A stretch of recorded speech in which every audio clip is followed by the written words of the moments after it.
You're listening to Am I The Bolcast, the only podcast about Magic the Gathering ever made, full stop, and I haven't done any research. I'm your host, Mike Carrozza. With me, as always, is my producer and super genius, Morgan Sanchez. Hi, Morgan. What's up, What Mark? up, buddy? Mike, I who's couldn't here tell if today? you're... Oh, how dare you.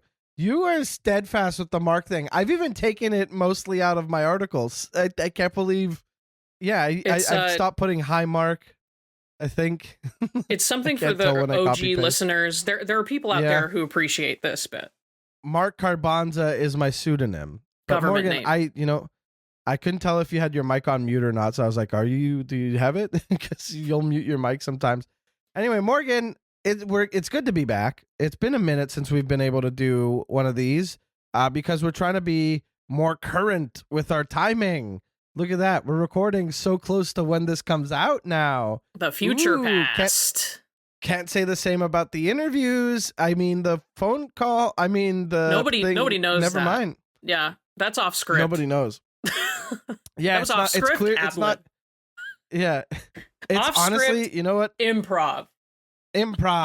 We did it. Yeah, it's not obvious to our listeners when we're still talking about Outlaws at Thunder Junction in the throes of Duskmore, and I'll tell you what. Anyway, welcome to Am I The Bolcast, or welcome back to Am I The Bolcast. You're listening to this show because you love Magic the Gathering and or you love our guest and or both. Very likely or both, none of them. I'll say. You could just be creeping. You could just be listening in and see who's on the phone. I would want to know too. Little weirdos creeping and stuff. I'll tell you what though, Morgan, before we get too deep into the episode, I do want to mention something. This podcast is brought to you by Bonebox Games. Our homies at Bonebox are sponsoring us this episode. Bonebox is a TCG accessories company founded by two friends and TCG enthusiasts, obviously, who are focused on creating the deck boxes, play mats, and dice they wanted to use as players. And so you can check up their current lineup of deck boxes, including I have the porcelain one right here. Beautiful white deck box with blue trim that I keep my Azorius Clones deck in. And you'll have to got also note that these boxes are not made of actual bones, right? No, that's true. You have, yes, absolutely. Right. I just, in case, I felt like somebody was probably listening and wondering, and I just wanted to get that out there, that it is Bonebox, but it is not a box made out of bones. No bones in the box either. Well, I mean, look, if you collect some bones, I'm pretty sure you could fit that. Bones in it. Yeah. If you're a dog and you're collecting bones, buddy, do I have treats for you? You put them in your bone box. Now, look, you could also get yourself a Decay. Decay is another bone box variant that you can check out. It's like perfect for your Slimefoot deck or whatever Golgari Death Reanimator I'll put my squirrels deck. In there, dude. I don't even care. Put your squirrels up. Yeah, of course you would. Yeah, your Decay deck they've been tooling around with for like 6 months and they got it out and now it's out here. And guess what? You can visit boneboxgames.com to check out not just their upcoming designs like the Fresh Baked Artist series or their new deck box Bonebox 24, but you can also place a pre-order for Tarot, which is dropping on Halloween. I'm so stoked for this one. The images I've seen of this got a little bit of a sneak peek. Tell you what, look sick. They look sick. Am I building a Shield Gengar deck right now as we speak? Absolutely. Is it literally because I have an artist proof of Shield Gengar ready to go and a deck box with my eye on it? Absolutely. Aesthetic, baby. Can't wait for Tarot to drop on Halloween. And as a special deal for Am I The Bolcast listeners, you can use the promo code BOLCAST for 5% off your order. And it's limited to 1 use per customer. But if you get in there, promo code BOLCAST, 5% off. If you're looking for gear with a backbone, look no further than Bonebox Games. Shout out to Evan and Jesse at Bonebox. Those dudes rule. I love whenever I catch them at a fest and or an event. They're always the best, and I can't wait to see what they're up to. Every time they announce a new thing, I'm like, man, I got to get my hands on that. And here they are sponsoring the podcast. So shout out Evan and Jesse. Thank you so much for sponsoring us here at Am I The Bolcast. Speaking of big money, what a way to transition. We have another sponsor this podcast, and then we'll get into talking about Magic beyond just sponsors. I've been getting hella packages lately because Duskmourn's been rolling out, and I slapped on the card sphere like, this is my favorite set of the year. I need to pick up hella singles, and they just keep coming. So you added the entire set and all of the variants to your wants list, right? Honestly, just like en masse, not far off. Honestly, I picked up most of the rares. I'm even like, the variation with the little guy behind the double exposure TVs and cursor. No, the one with the creeping horror guy in the background. The lurking variants or whatever. Yeah, exactly. The weirdo things, and I think they're pretty rad. Like sometimes they're not obvious, and other times they really make the picture. So I really like them. Shout out to so many cool cards in the set. Shout out to Duskmore and just shout out to Marvin, the murderous mimic, creepy little Marvin, for being for being the double one of the coolest exposure foil. One of the coolest artifacts to be printed in recent memory. This will live forever in every artifact deck that I ever make. If I played the game. Sorry, if I don't know if I'll make a commander deck because I don't play the game, but if Morgan I did, doesn't play Magic. He'd be in here. I'll tell you what though. Marvin is an all-star in my Jolly Balloon Man deck that I am Oh my brewing. Goodness. And that I've got art, 8 though. more cuts. Dude, tell me about it. Both versions, the double exposure and the regular. Anyway, I couldn't find any foils nearby. Was at my LGS, tried my hand at a couple packs because of pre-release and such. Couldn't get any of them there. Guess who had a foil copy of the Jolly Balloon Man ready to go? Cardsphere.com. Yeah, I know it sounds like I'm shilling for our ad partner. Yeah, they're sponsoring us. Cardsphere rules. All right, it does. I've been getting a ton of packages with a bunch of cards, and I am stoked on it. Every time there's a new set, people post up their bulk and the stuff that they don't want. And guess who grabs it up? I grab up foils of uncommons that I can't find anywhere. I grab little bulk rares that people don't want no more. And I also get some big ticket stuff. I got a Valgavoth for real cheap. Yo. Hell yeah. I also picked up a couple Metamorphosis Fanatics for much cheaper than they're going for now through Cardsphere. So shout out Cardsphere. Cardsphere.com. There's a referral link in the episode description. So you can check that out and sign up today. Use your cards as your wallet. It's a trading website, so you can trade your cards away and use that as money to buy your cards and trade them, trade for stuff, and they'll come right to your house, and it's awesome. It rules. You get packages from all over. I got 2 today, one from Honolulu and another from Connecticut, and I was like, that's literally both ends, right? Or wait, Maine would be the furthest east, wouldn't it? Or would it be Florida? I don't know the states so much. I am Canadian. Hawaii's in the middle of the ocean, so it's far. You know what? It could it's be both anywhere. At the same time. It it's could be both anywhere. At the same time. So that said, Cardsphere, get your cards here. Cardsphere.com, check them out. Morgan, how's your hunt for all the Odyssey block foils? So Did I say that weird? I felt like I said it weird. No, you're totally you're totally fine. We're in different countries, so there's like a little bit of lag there. There's a delay. But yeah, different planets depending on if I'm traveling or not, because sometimes I do go to California. But in terms of Odyssey stuff, I've actually picked up a ton of foil basics, and there is somebody who messaged me on Twitter who said that they have a foil Odyssey island, and that, hey, I learned that from the Bolcast. So felt very famous for a fleeting second, and then said, okay, give it to me. So that's very nice. That's our progress on that. I'm about it. If you have Odyssey block foils and you want to get rid of them, Morgan will get at you on Big Cardsphere. dollars. Big dollars. Big money. Big money. Morgan, I think we should probably listen hard for a phone call, because we've been talking a lot off the top about who's sponsoring the show. Have we had much time to talk about Magic? And somebody's been waiting so patiently. Oh, have they? Yes. Oh, there we go. Okay, well, now I hear it. Did you just pipe that through my headphones? That directly from my country to yours. Oh, okay. Well, I guess we should take the time and answer this call. We'll be right back. Let's see who's calling on the other end of this line.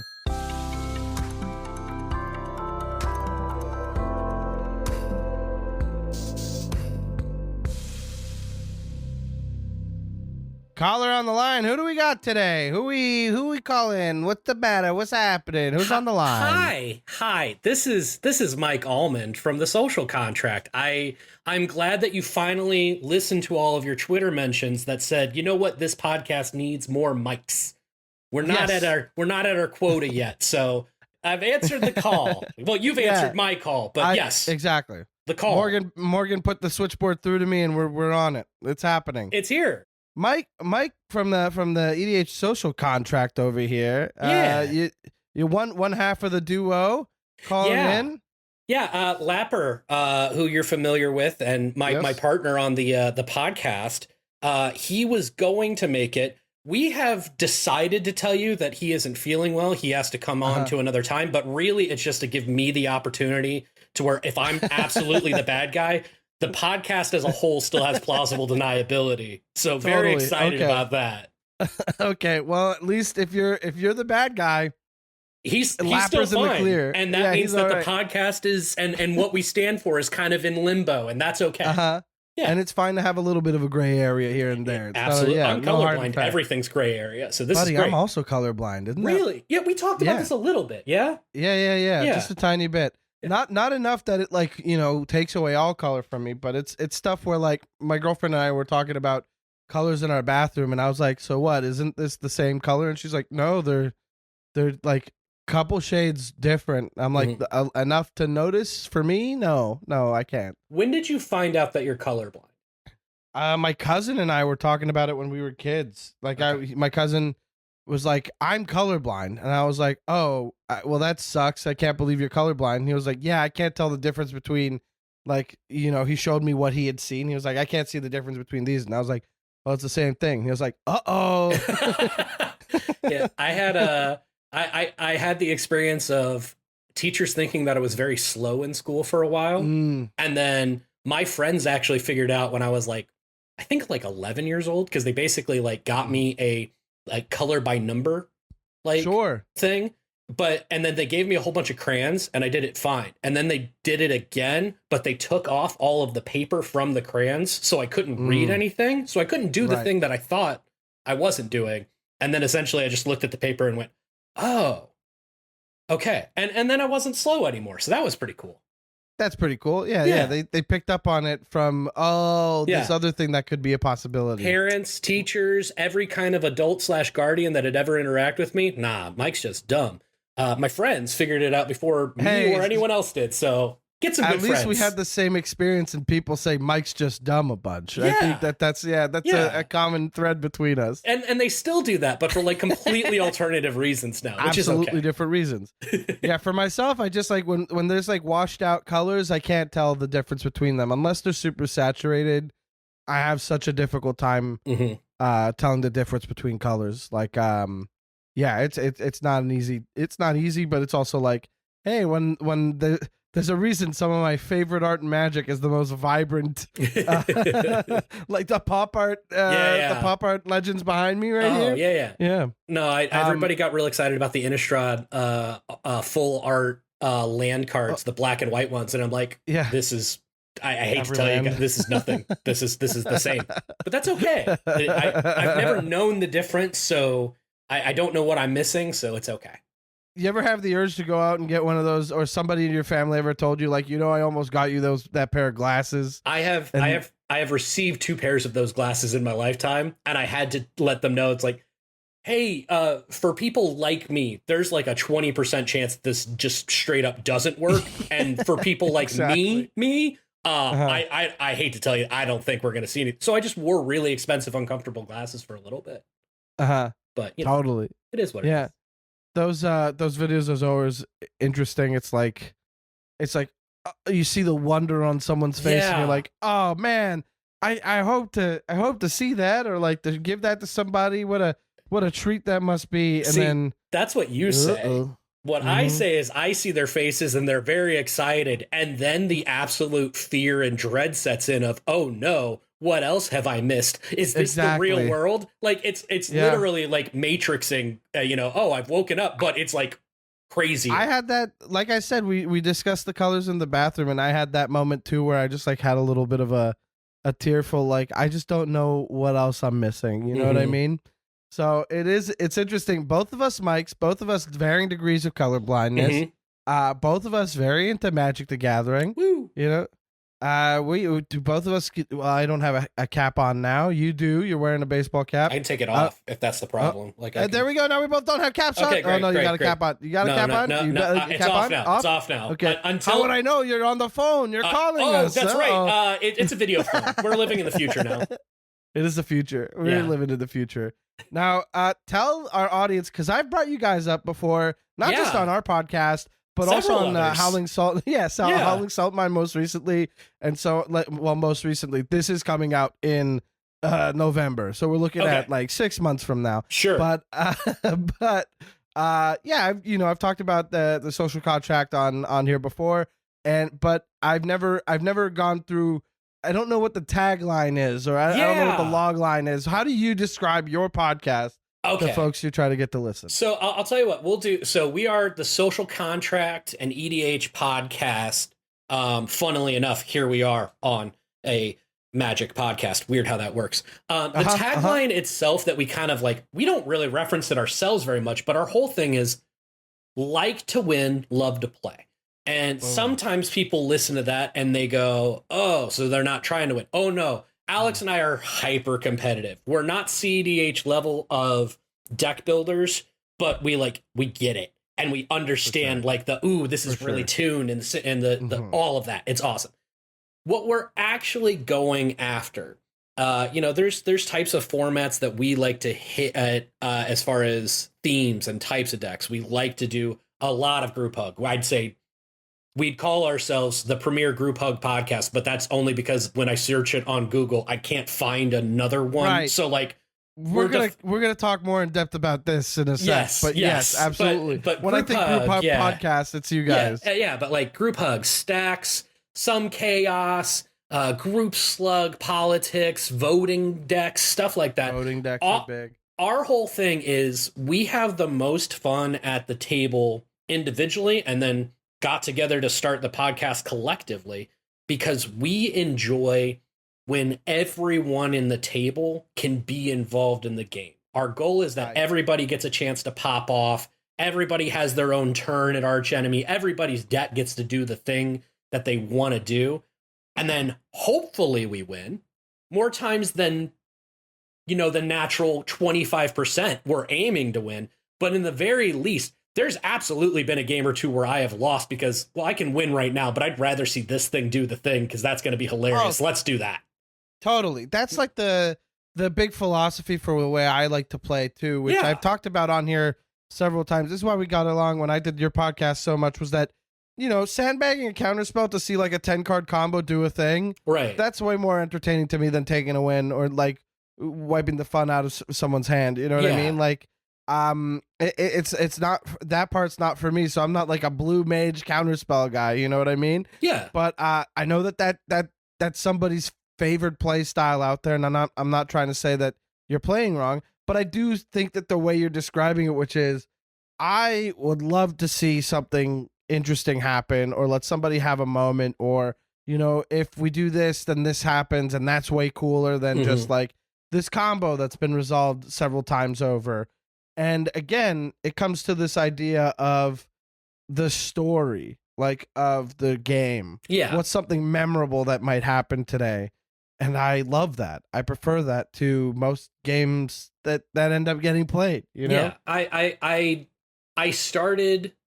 played Magic a long time ago when I was a kid and had what would now be considered a legacy deck that was actually pretty gross. And then stopped playing Magic, graduated high school, graduated college, started working, and then started playing D&D with some friends in Washington when I moved out there for work. And they got me back into Magic because of Commander. And I feel like if you talk to somebody who plays Magic, that's maybe 50 to 75% of the people. It's like, nowadays, I played sure. And my first two decks that I played and actually bought from a friend, so I had something to start with, were a Niv Mizzet the Fire Mine deck and a Talrand deck.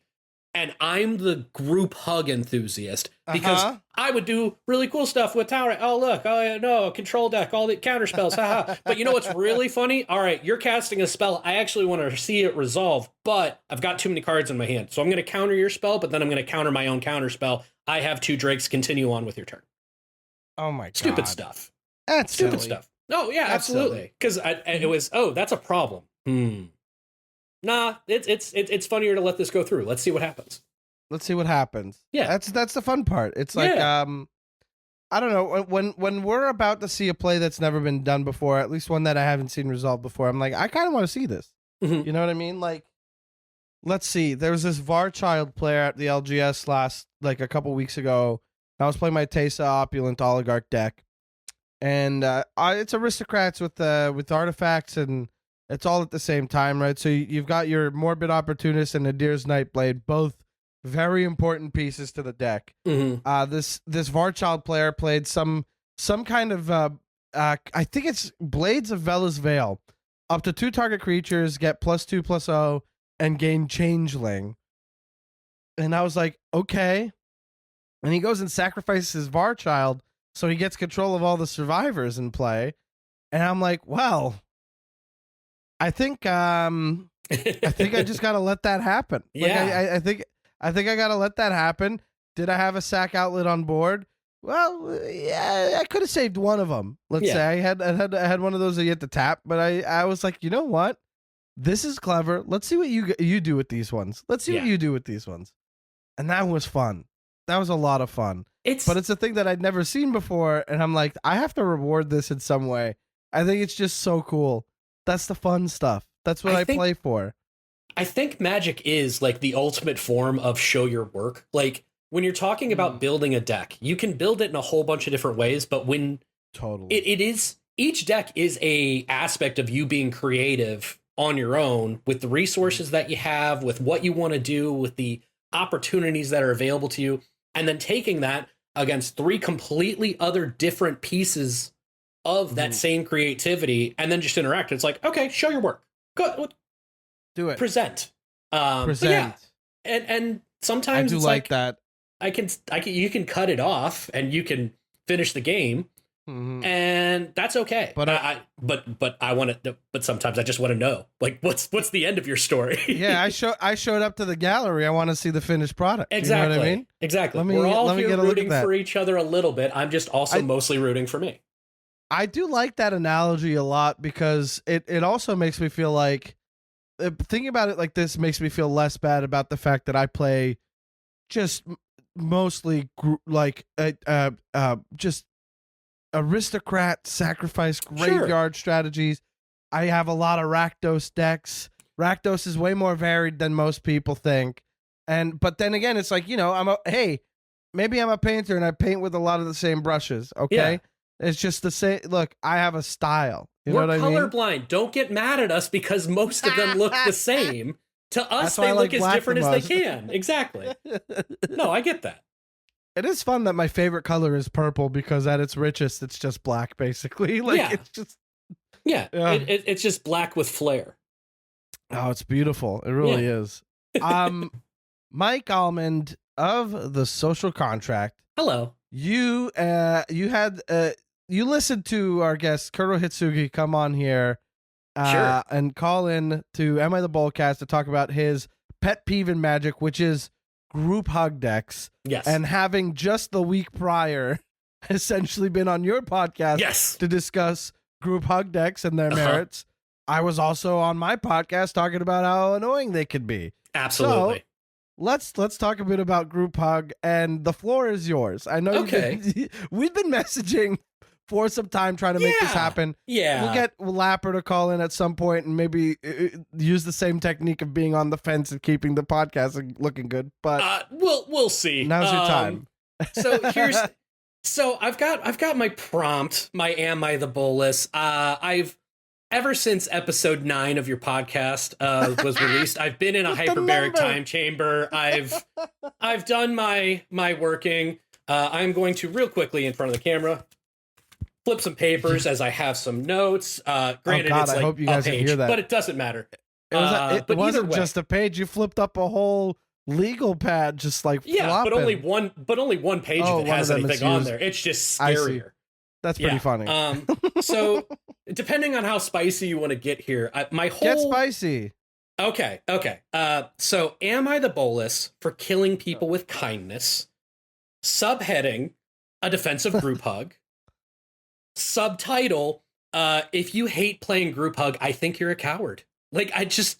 be all end all. Yeah, we can go into the tiers of Dante's Inferno here, but like, if you specifically hate playing against group hug, I think the reasons for it kind of cowardly. Okay, well, let's dissect that said, I like this a little Kuro bit. and I like you, but yeah, we're gonna get there. I'm dropping mics. I mean, you really are, because I think my position on group hug is that they can be fun. But Absolutely. I'm with Kuro in that if you're not expecting a group hug deck at the table, or if it's all group hug decks, you know, all night, every pod's got a group hug deck, then that's a very skewed experience. And that's not one that I'm stoked on. But I do like a group hug deck from time to time. Like, I'm not about to poo-poo the whole thing. But let's talk about it. You're saying, am I the Bolas for killing people with kindness? Subheading, defensive group hugs. Okay. Yes. Or did you say in defense of group hug? In defense, defense. I mean, it does. Okay, no. Same. I thought you said defensive group hug decks, as in like the group hug decks. Oh no. Are defense. This is a defensive group hugs. Yes. I see. And now the claim that those who hate group hug are cowards. Let's back this up. Let's go through it. Mike Almond, you have the floor. Okay. So let's start at the beginning here. Am I the Bolas? My microphone away from me so I don't talk much. Absolutely. Am I the Bolas for killing people with kindness? I love group hug decks. And you said earlier, I love the analogy. Good news, buddy, because that's most of how I talk. So I like to think of every game of EDH, every game that is competitive. All in all, it just boils down to a race, right? And here's all I'm doing. Right now, let's say it's a 100-meter race. We're all trying to get to the finish, the win first. And we could do a whole bunch of things to try and be more competitive. We could do CEDH. We could do, crazy cards and stuff like that. But in a casual format, your goal is to still end up winning before everybody else, or at least it should be. That's where I will agree with you, Kuro, anybody else. This is the first part, the disclaimer. If you play a group hug deck and your goal is not to win the game, I cannot claim you. Lapper cannot claim you. That is totally different. At that point, you're just playing. Disclaimer. At that point, you're just playing plain chase, and hey, that's still fun, but different. Okay, so, like now we're gonna have Amara calling back in to defend plain chase. And here's the thing: I love plain chase. That's the so point. Do I. If it's something that gets everybody involved and you're signing up for it, absolutely, totally fine. Yes. I don't want to play group hug every time I sit down at the table. But I play a lot of group hug. And I think one of the misnomers is group hug, every card has to be a group hug card for it to be a group hug deck. Or if I have a deck that's a Voltron deck, but there's a couple of group hug cards in it, that means that it's a group hug deck. No, it's not. All of these things are interactive. If I have a counterspell, does that mean I have a stacks deck? No. It just means that they're different pieces. So all of these pieces, goal is to win the race. Now, let's say we're sitting down at a table, Mike, okay? Yeah. So me and you are two of the people trying to win this race. One of the other people is somebody who kind of knows the rules. It's been a long time, not familiar with as many of the cards that have come out. And let's say it's your grandpa, okay? It's me, you, and your grandpa, okay? My very old Italian grandpa who is still alive. Yes, absolutely. And let's say the last person is really, really good. Like they're playing a CEDH, even though they don't think they're playing CEDH, but they know they're playing CEDH, but they tell you they're not playing CEDH. Let's say that we're also sitting down with Usain Bolt. These are the four people that are sitting down at the table, okay? To win a race. So wait, there's magic. Four. Hold on, wait a second. Yes. Wait, there's four of us. So wait, it's us. Usain Bolt, and And your someone grandpa. who's new to Oh, my grandpa is the guy who's new to Magic. Okay. Yes. Got it. Okay. Now, I would say you and I, we have a decent idea on Magic. Right. And translate into running to a race, me and you, we're going to be able to go pretty fast. We know what we're doing. We talk about this game in our off time, stuff like that. Your grandpa played a long time ago, used to be fast. Now, okay, maybe aged out a little bit, not so fast. And somebody else whose whole thing is, I'm going to win the game as fast as possible every time with as much efficiency as I possibly can. I am Olympic level of competitive for Magic. Usain Bolt, okay? Okay. So that's the metaphor. All I'm doing is I'm giving all of those people a car instead. Instead of running, instead of trying to do this stuff, I'm putting everybody in a car. Because what I want to do is I want to give everybody ample opportunity to be competitive. Because here's the second line. Okay. Go ahead. No, I'm listening. I'm bracing myself for the second line. Here's the thing. If I give everybody ample opportunity to win, and I am aware of this opportunity to win and what I'm going to do, I'm going to be better tuned to that actual atmosphere, to that actual deck. A lot of people like to talk about the fact that life is a resource. I like to talk about the fact that other players' hands and other people's lives and other people's board states are also a resource. Having a little bit of conversation and just amply showing, okay, what do we collectively think is the biggest threat on the table right now, is a really good way of directing all the resources towards things that might not necessarily be you. So I have the ability here to say, okay, if I draw everybody 3 cards on a turn, you might think I have given your opponents 9 cards. And I think I have given 12 cards to take care of problems. I don't care if somebody else is ramping out a 12-12 that does a whole bunch of scary stuff on turn 5, if I also have given the entire table more collective resources to deal with said threat. The worst case scenario is somebody blows up my thing that is giving everybody extra resources, but that also means that they're likely going to make 2 other people at the table very upset because they did not get to take advantage. So I am now, just by giving things to the table, I'm going to try and make sure everybody has a good time, lets their deck pop off, do all of their cool stuff. I am giving all of the ample opportunity for you to have a good time. Now, what you do with that, and how responsible you are with that, and how much ire you draw at the table with these resources, you can obviously blame me because I've enabled it, but I've also enabled everything else. Kill me early if you want, but if you kill me early, you're still going to be left over with the everything else. And I'm also going to try and help and deal with those resources. All I'm saying is that Group Hug is just as much of a tempo deck as Stacks. It's just going the other direction. And I don't hear people complain about Stacks in a, I won't sit down and have anybody play Stacks with me. I don't like Stacks. Ooh, buddy. You should be in my email box for the column because they're out there. A lot of people don't want to touch Stacks at all. A lot of people don't want to touch Stacks, and I don't want to play Stacks, but I am absolutely not going to sit down at a table, have a Rule Zero conversation, which frankly, I think the real issue is that people don't know how to Rule Zero very well. But if you sit down, you have a Rule Zero conversation and, oh, I'm playing a Stacks deck. At no point, just with that information alone, would I go, oh, I don't want to play with you. Right. So that's kind of where I'm at. If it's just being completely against a deck type, well, there's a lot of different types of Group Hug, as we've already discovered. There are the Group Hug decks that are good, and then there are the Group Hug decks that don't try and win the game. Well, those are 2 different types of decks. Two of many others as well. Let's not forget.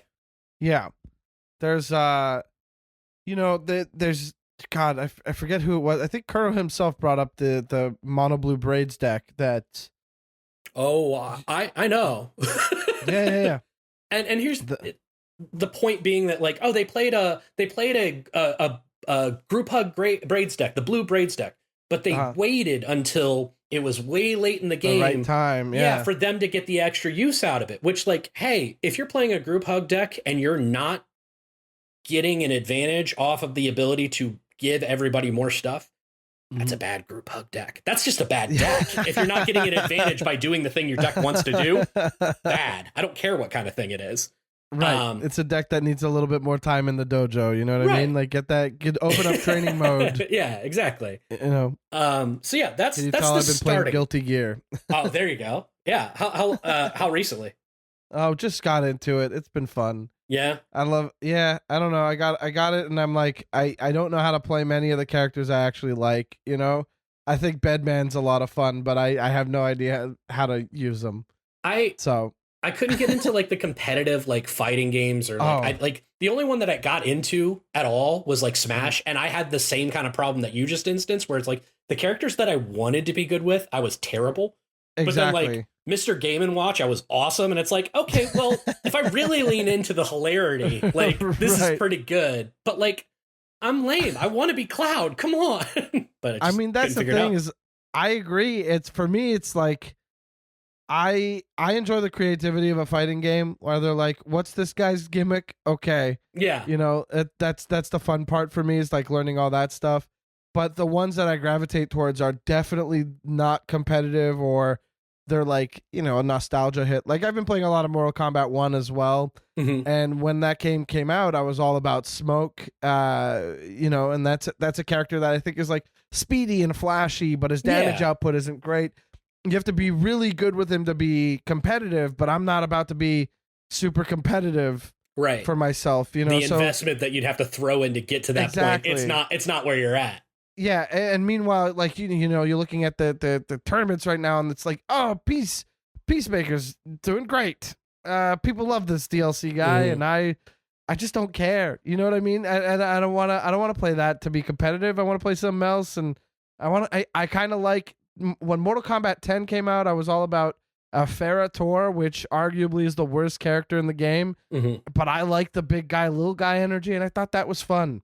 And I think that this digression also speaks to the way we both kind of approach Magic, which is like, we like what we like. Yeah. We're not making any apology for that. Absolutely. And the way that we like this stuff means that, like, we've taken our time with the concept of the stuff we like, and we've got to know the tools really well. Yeah. So, for instance, if somebody were to message me like, Mike, I'm having trouble cracking the sacrifice deck, you know, I don't know what tools I need or things that are missing. Can you take a look at my list? I will totally look at that list and be able to be like, well, you've got this, and this is a trap. You know, like this one, not as good as you think it's going to be. We're dealing with volume rather than recurring. This says token. This is non-token. You know, all that stuff. That's my wheelhouse. I can help with that. You can full on thesis paper. Right. Like, exactly. What do you need to look at? I've got you. I'm an expert. Yes. And so before because we're not, I don't think we're going to go right to Morgan right now, because I think we're touching on something interesting here, which is you make the distinction between good and bad group hug decks. You're talking about different kinds of group hug decks that rely on politics, others that rely on like expert piloting, others that kind of play themselves, but then have like, you know, that treacherous terrain, price of progress kind of thing. Yeah. You know, and then you've got bad group hugs. What cards would you say, if you can give us like the ones that come right to mind, what cards would you say are quintessential good group hug? Okay. And cards that maybe you think people might need to play more of for them to be able to play their group hug better. So I'm going to answer that, I promise. But get it. Let's kind of go into that, because when you're talking about different types of group hug decks and stuff like that, so I'm defensive, obviously. I'm leaning down, I'm calming down, my shoulders are lower. But that said, I've done a lot of the defending of the archetype of group hug, and it's funny because I've only heard the same complaints, but they feel like they fly in the face of each other. I was literally on a CMDR Central at one point, and the three people that said, well, this is my issue with group hug, they each gave me, it doesn't win. Here come the notes. It doesn't win. it's too strong. Oh. And it helps my opponents get scary. And I went, well, hold on. Two of those are right in the face of each other. So the two of you have a completely different view on why you don't like it. You came to the same conclusion, but the show your work is very different. That's okay. It's fine. I feel like you played two different decks. Mm-hmm. And it makes my opponent scarier. Well, did it make your opponent scarier, or did it give a symmetrical effect to the table that your deck wasn't able to take advantage of the same that other decks were? You've got a Turgid deck, I believe, that only cares about the discard portion, right? No, I've got an Anya Falconwrath deck that I play. I play Turgid in that deck as I only accept. But it's a discard. Yes, that's where my mix-up everybody was. Discard. It's a symmetrical discard deck. Everybody discards. And here's the thing: I'd love to play a group hug deck against that, because if I'm discarding group hug cards and you're taking them, good. This hasn't affected me at all. I'm in great shape and more good stuff is happening. So my group hug cards that I care about are the ones where when they're out, I'm going to get the effect regardless, and it's going to benefit me. Or it is an effect that I know that it's only going to be of benefit to the people who truly need it right now. My big one that I always go to is Oath of Lieges. So this is this is generic and a white for an enchantment with a lot of really, really long words because it's an older card. But here's what it boils down to. It's templated as, it's an old card from like Exodus, right? Yeah. It's got to be, I'm picturing the bridge. It's Exodus, yeah. Yeah, it's a while has back. It been errated? It hasn't really. It hasn't been errated, but Scryfall has cleaned it up. And even in cleaning it up, it's still a whole lot of words. I can make it a lot shorter.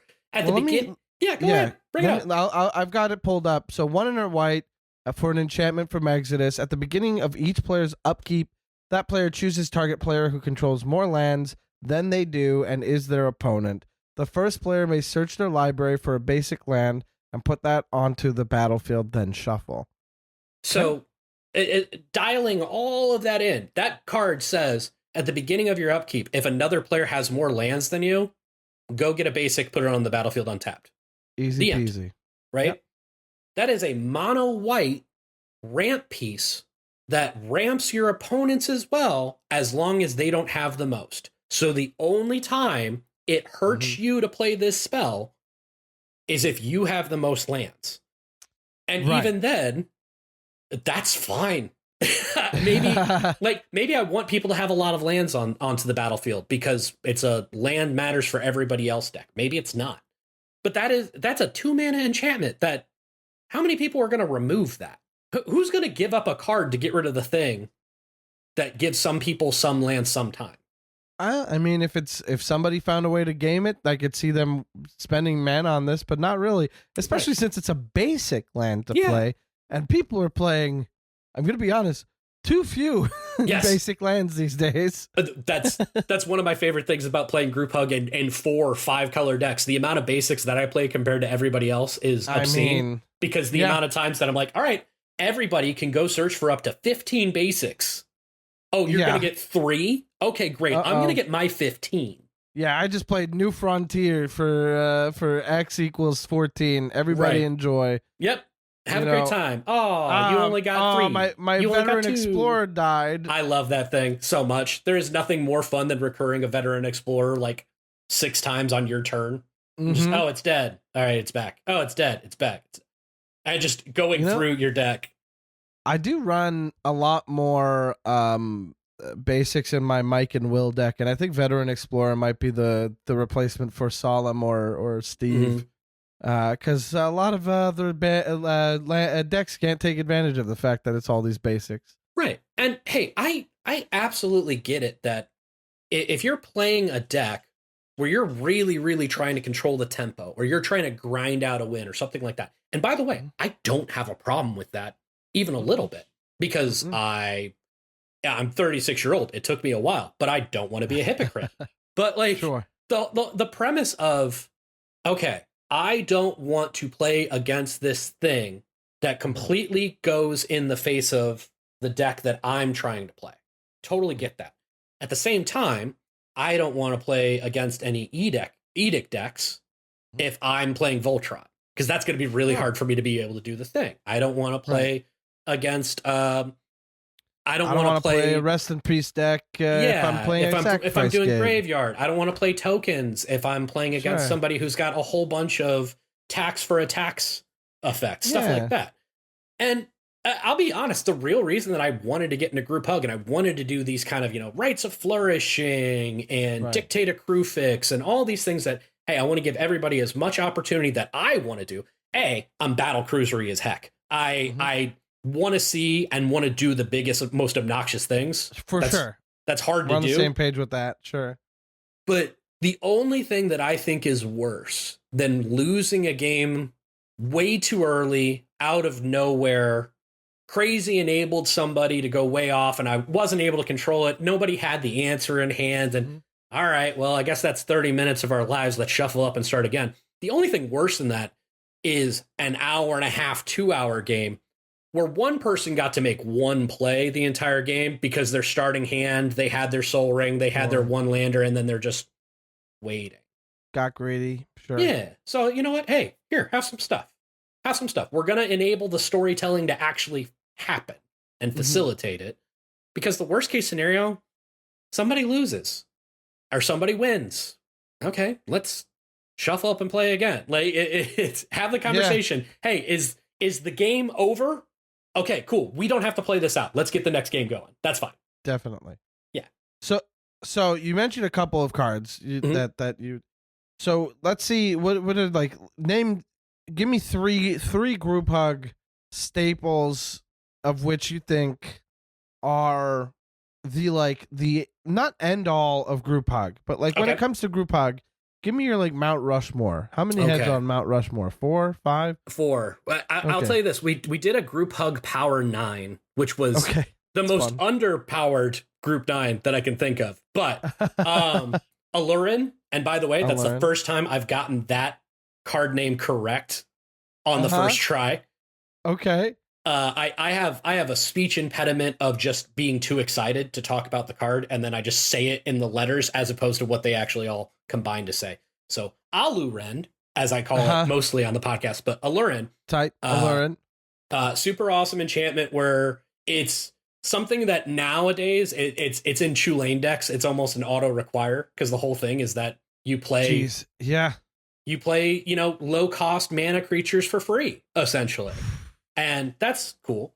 But the one that I like with that is Vernal Equinox, a group hug card, where for 3 and a green, it's an enchantment. All players may cast creatures and enchantments as though they had flash. So if I'm in an Enchantress deck with group hug effects, I want this, because even if other people can take advantage of it, I'm likely to take more advantage of it. Because you've built for it. Because I built for it. Along the same lines, Awakening. People get very scared at Seedborn Muse. Awakening is, I would like to give Seedborn Muse to the table. At the beginning of each upkeep, all players untap all creatures and all lands. Pretty solid. Pretty solid, right? So if I'm playing something that does a whole lot of stuff with tapping on my turn and other turns, I have the ability to take advantage of it, then I'm absolutely going to take advantage of it. Man, you know what? Awakening might just be perfect for my Mike and Will deck. I think this conversation has changed up 2 cards in that deck for me, because I've been having trouble with people killing my White Plume Adventurer, and I can't imagine them doing that to Awakening. Right. And here's the thing. All group hug cards, Alex is the one who really turned me on to this idea.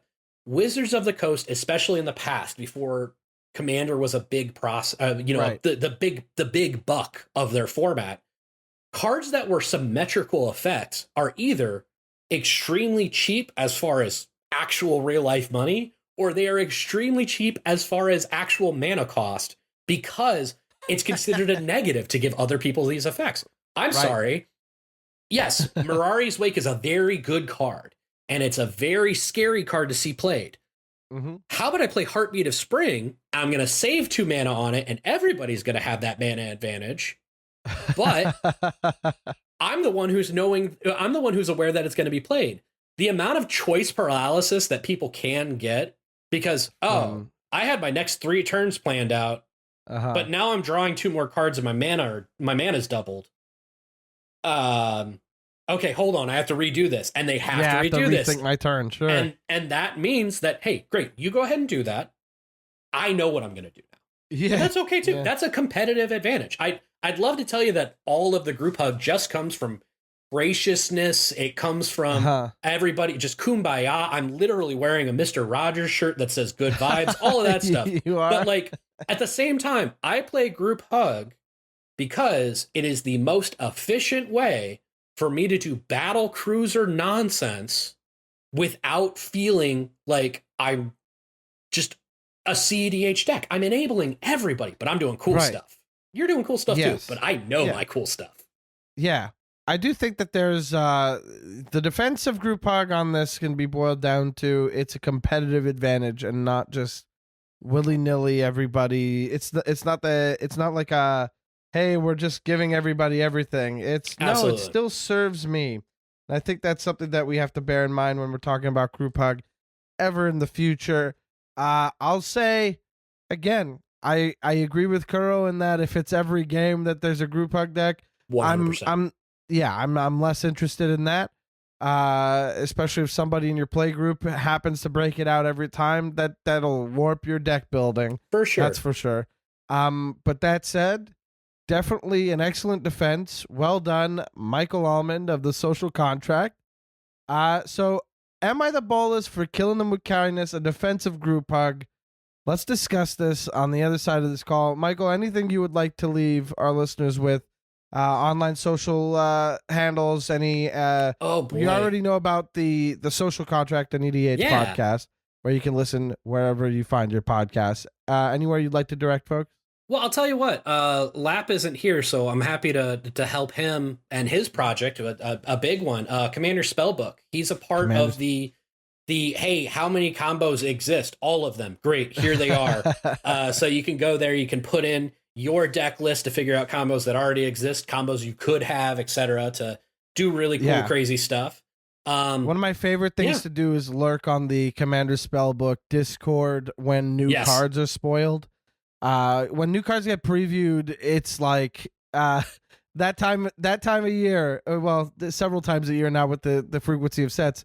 But you find a real heater in like the commons and uncommon dump at the end of the set, and you're like, hold on a second, this enables how many? Right. And you head over to the Commander Spellbook Discord, and it's just nonstop for a while. It's people being like, okay, has this one been submitted yet? We're submitting more and more. Like Forsaken Miner is a ridiculous one. For example, Reflections of Lithara or something like that, where it's an uncommon. It's an uncommon enchantment that's like, oh, this is in 10% of all combos in Magic. It's just like, all right, cool. Reflections of Lityara is the rare one that you choose a creature type and it creates a double. I always mix that up. There's some blue enchantment where whenever a creature enters play, you can choose one of two things, and one of them is like untap or tap something. Oh, retreat to Hagra. Yes. I don't know why retreat I get to Coralheim. Coralheim. Yeah, stuff like that. Yeah. See, this is Hagra's. Retreat to Hagra's the landfall one that drains opponents, which is more my speed. See, I don't play a lot of combo. Combo is a good way to not see the battle cruisery stuff, so I don't do it as much as I should. Fair. But I mean that does give us the end of the call here. Thank you for calling in, Michael. Everybody check out the Social Contract. We're going to check in with Morgan on the other side and decide whether or not Michael Almond of the Social Contract is the Bolas.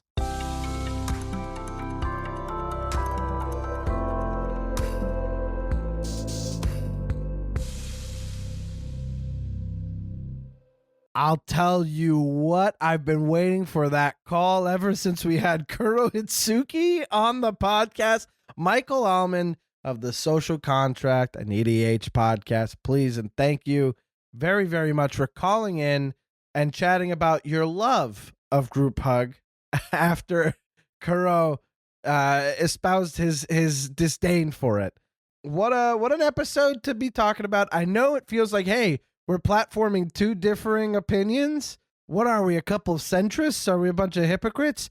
No, we're trying to tell you that there's more than one way to enjoy a game, and we're all individuals. So heads up, everybody. Guess what? We're human beings. We're here to be fun and not be perfect. But you know, if something sucks, I think we can all agree that it sucks. You know, even Michael was saying that Kuro brought up some good points, and even Kuro brought up the Braids deck that he quite liked. So all that to say, nobody hates Group Hug fully, and nobody fully loves Group Hug. Oh my God, what's the problem? What am I doing? I really think so. The only time I like Group Hug is when the commander is cute. And thankfully, we got a recent addition to the cute roster of Group Hug commanders in Mrs. Bumbleflower, who happens to just be a good Group Hug commander in general, and also very cute. She comes with like some snacks. So hopefully, you know, your opponent is like, hey, I got like some hard candies or cupcakes or something. And then, you know, she's just gonna start going off. I mean, I don't know if I would call Miss Bumbleflower a Group Hug commander. That is just a scary commander with a nice, cute looking card. That's a scary, scary commander. Give her fangs. Then what? Then she's Bunnicula. Okay, I wish I knew some references sometimes. Who's Bunnicula? So, well, this is like a really awkward thing to explain suddenly to somebody because Bunnicula is a vampire rabbit. Oh, children's is this from story Monty Python? For children. Oh no, it's very Okay. like real children's fiction. It gave me nightmares and also made me afraid of rabbits for a couple of years. Oh, okay. I'm looking it up, and I get why. It's not cute. She's not. It's not. Yeah. But that's not Miss Bumbleflower. No, it's not. So that said, we should take it to a vote immediately to talk about whether or not. Yes. Well, let's talk about the voting system. Let's explain the vote breakdown. Ooh, I really don't know how many more times I can make this simpler for anyone to understand who's new. But and this is like really rough too because you know we're kind of like poking math in the butt here by doing it this way. Yeah. Okay, because Celani's not here, so what happens is things get a little crunchy when it comes to the math. It does get a little crunchy, and that means that my vote. This is where it starts, you guys. This is where I start to explain it. But my vote counts for 1, and then Carrozza's vote counts for 3. Still, there we go. Okay, so we're voting. All right. So Morgan, what do you think? Is Michael Almond the Bolas for killing his opponents with kindness, loving Group Hug in all its good and bad iterations? You know, I really wish that we got these prompts before the call so that I had some time to kind of formulate my opinion. But I will say, if you put me on the spot and say, is he the Bolas for killing his opponents with kindness? I think contextually, right? Oh my Stealing God, something from a colleague of mine. Contextually, Michael is not the Bolas for killing his opponents with kindness because he has the reprieve of saying that he wants the games to be good. You want to get value out of something when you're playing Group Hug. You're not just kind of doing it to toy with people and like it's like you're juggling a bunch of balls and you're never really like throwing them at anybody is the way that it is to me.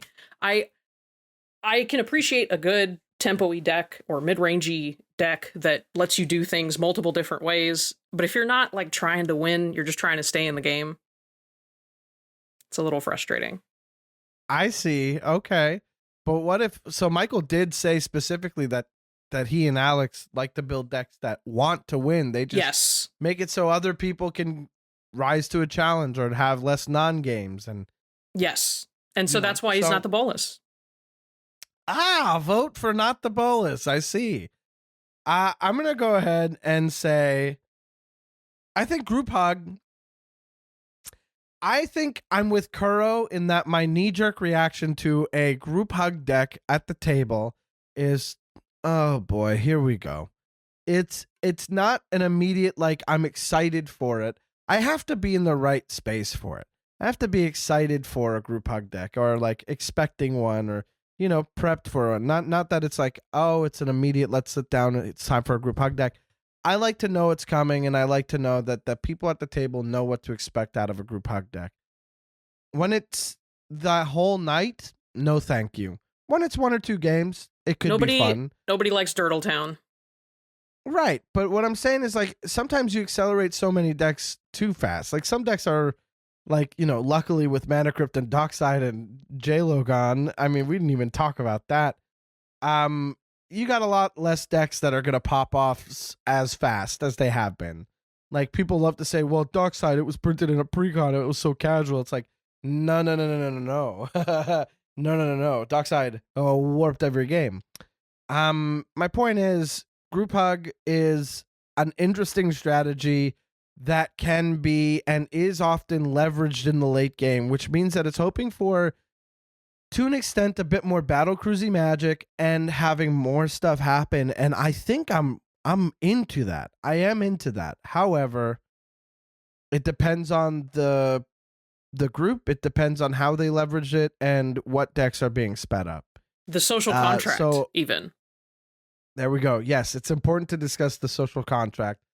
I will say that I don't think Michael Almond is the Bolas here. I will say that just like anybody else, my reaction to group hug will go day to day. Some days I'll wake up and be like, I feel like playing against some group hug decks, or maybe I want to play a group hug deck. Other times I'll be like, yeah, I think I'll sit this one out. Or the thought of a group hug deck makes me so mad, So anyway, that said, thank you so much for calling in, Michael. Everybody check out the Social Contract and EDH podcast that he hosts with Alex Lapper of the Commander's Spellbook, which you heard about at the end of this chat. And Morgan, I think we got to address something here. First, let's talk about a shout out that you want to do real quick. Yes. So recently Space Cow Media, the company that has wonderful websites like EDH Rec, Architect, and cardsphere.com, acquired a website called cardgamer.com. So you get stuff that is not just Magic related, but is related to all kinds of card games. And this is stuff that comes from like Kingdom Hearts Chain of Memories to Yu-Gi-Oh! And Pokemon. And I want to just get a shout out there for anybody listening. If you're a Hearthstone player, or you play Arena, or you play Pokemon, or you play Yu-Gi-Oh!, we are hiring. I want to pay you money to write words on the screen about the game. So give me a shout. For Card Gamer, baby. And among those sites is also commandersherald.com, which is the website that I write for, that the namesake of this podcast is from. My column, Am I The Bolcast, over at commandersherald.com has been running since the site has been running. So check that out if you want to read more of the podcast, essentially. And also, a fun thing that I got to do in the spirit of Halloween is with permission from Dan Sheehan over at Pie Break Pod, I have broken down all the characters in Saw and assigned a color identity to them. So if you're not familiar with Pie Break, the podcast that Dan Sheehan does, you should check it out. It breaks down a topic and then goes through aspects of the topic, in this case, characters from a movie, other times ingredients in a thing, something along those lines, and assigns a color identity to them. I've done the show a handful of times, and I think every episode I've done has been good, but I'm biased. And I think you should check it out. And also check out my article on commandersherald.com, where I go through all the Saw characters and give them a color identity. Part 1 is up now, and Part 2 should be coming up this week. I believe it should be coming up Thursday. Anyway, check it out. Keep an eye out on commandersherald.com. And if you haven't read last week's, go ahead and check that out immediately. It would make me very happy. I spent too much time on it. I hope you enjoy it, and I hope you dig the Saw franchise enough to get something out of it. And if not, I hope one day I get to ask to create a Commander product for the Saw franchise. Now, elephant in the room time before we sign off and get out of here. You may have noticed Michael Celani is not on the episode. And that's because Michael Celani, unfortunately, is no longer part of the podcast. He's part of the history of the podcast. He might come back as a guest even. There's no bad blood. We love Michael. It's just kind of like there's a couple of changes coming to the podcast. And that is, I couldn't sustain the way we were doing the podcast before, which required scheduling among 3 people to get us to bookend recorded conversations from months ago. And essentially, for the time being, considering the backlog that we do have, Morgan's schedule is a lot easier to work with because she works with Space Cow Media directly, and that can fit in her schedule easier than, say, Celani. I'm doing this against my will. Someone help. Exactly. You're being paid by a corporation to be my friend. My point is, it makes it a lot easier for me to be able to schedule stuff like the podcast and comedy, and to schedule around my online appearances where I appear on streams. Like, yeah, the day this comes out, I'm going to be on Chat Chaos on Mr. Bever's stream. And then next week, I'm going to be doing Alan's stream at Mental Misplay. So I get to schedule things a little bit easier and boost ourselves that way. And then on top of it, it means that the transition into the next step is a little bit easier to handle, because the podcast as it is not going to be what the podcast is. I think the idea is that we're toying with a change in style. Is there a chance that it just becomes me interviewing the guests and we just do it an interview show where I vote on whether or not they're the Bolas and we just keep it to that? That's in the cards. It's possible. But what I'm really excited about is the possibility of us moving to YouTube Live or Twitch and doing a live show online for folks who want to chime in and tell us their stories in the chat. And then, or if they want to be on the show, we'll get them into the Discord and have their voice on the voice channel. We'll have a direct discussion with each other. And we'll kind of replicate the live show that we did at Commander Sealed a little bit. So we can get some people chiming in with like, hey, was I the villain here? Here's my story. This is a pet peeve of mine. And put the focus more on the community. Not necessarily just like, hey, I got this cool creator calling in, but also you guys get a voice, which I think is a lot of fun.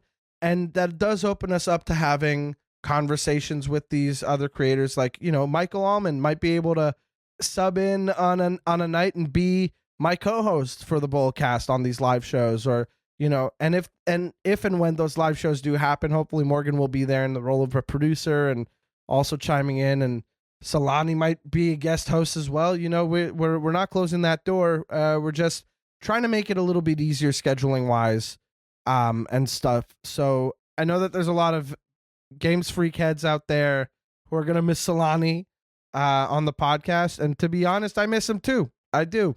But unfortunately, this is just the way it broke down so that we can accommodate some things a little bit easier and begin the transition to a different style and I guess medium. So thank you so much for listening, sticking with us. And as we come up on our anniversary, hopefully we'll have more to share about this new transition and new information. But for now, I think it's just time to tell people where to find us and we could scoot the day. Morgan, where can people find you? What do you want them to check out? I'm still, for better or worse, on Twitter at Indigo Gentleman. Nice. Easy peasy. Also, where should they message you if they want to write for Card Gamer? So one of the things that will make this super easy, you can DM me on Twitter, but you can also go to spacecowmedia.com on our careers page. You can look at the full job listings for each of the writer positions that we have available, keeping in mind that they are contractual positions, so you will be getting paid per article. Beautiful. And that makes it easy. Check my stuff out at commandersherald.com, my Am I The Bolcast column, my Saw pie break kind of series that's a 2-parter now. So check that out too. Check out my comedy, MikeCarrozza on Twitter and Instagram. We'll see if I'm still allowed on Twitter, considering the block thing might mean that Canada no longer is allowed to have Twitter. And so you can find me on Blue Sky too. Blue Sky, Instagram, Mike Carrozza, and follow us at Am I The Bolcast on Twitter as well. Hopefully you're going to be making the Blue Sky tonight or tomorrow. So follow us on there.